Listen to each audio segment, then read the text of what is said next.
12 লক্ষ টাকায় ছাগল কিনে সামাজিক যোগাযোগ মাধ্যমে রীতিমতো ভাইরাল হয়ে বিপাকে পড়েছেন রাজস্ব কর্মকর্তার ছেলে ইফাদ হোসেন। আসসালামু আলাইকুম। এবং স্ক্রিনে যার ছবি রয়েছে তিনি হচ্ছেন মতিউর রহমান, একজন রাজস্ব কর্মকর্তা, একজন প্রথম শ্রেণীর রাজস্ব কর্মকর্তা হতে পারেন তিনি। একজন রাজস্ব কর্মকর্তার স্যালারি কতটা হতে পারে? সর্বোচ্চ 2 লাখ টাকায় আমরা ধরে নিই, কিন্তু তাদের এই কোরবানিতে প্রায় 52 লক্ষ টাকার কিন্তু তারা পশু ক্রয় করেছে, এই ছাগলটি সহ। এবং আমরা যে দেখলাম স্ক্রিনে আপনারা দেখতে পাচ্ছেন যে রাজস্ব কর্মকর্তার ছেলের যে গাড়ির তালিকা, আপনার নামি দামি ব্র্যান্ডের 47 লক্ষ টাকা থেকে শুরু করে অনেক গাড়ি কিন্তু তিনি তার ছেলে ব্যবহার করেন।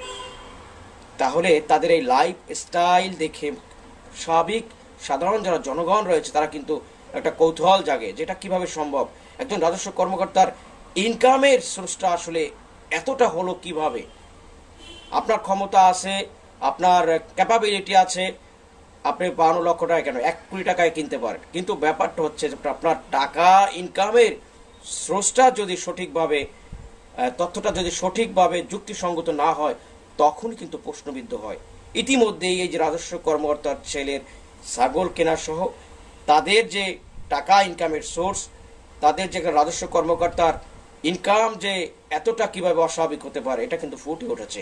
আমরা কিন্তু এর আগে অনেক পুলিশ কর্মকর্তা সহ সেনাবাহিনীর কর্মকর্তা, বিভিন্ন মানুষের কিন্তু লাইফ স্টাইল ফুটে ওঠে এবং আমরা দেখতে পেয়েছি যে তাদের অস্বাভাবিক টাকা উপার্জনের বিভিন্ন কালো পন্থা। তার একটি উদাহরণ হতে পারে এই রাজস্ব কর্মকর্তার অস্বাভাবিক টাকা ইনকাম। কারণ একজন রাজস্ব কর্মকর্তার ইনকাম কিভাবে এত হয়, আমরা আশা করব যারা আইন শৃঙ্খলা বাহিনী রয়েছে তারা একটি সুষ্ঠু তদন্তের মাধ্যমে এই রাজস্ব কর্মকর্তার ইনকামের যে তথ্য, এগুলো কিন্তু জনগণের সামনে উন্মোচিত করা উচিত।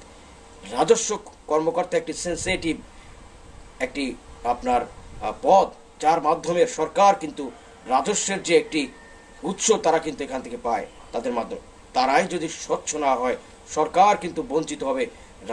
রাজস্বের যে সঠিক যে অর্থ সেটা কিন্তু তারা পাবে না।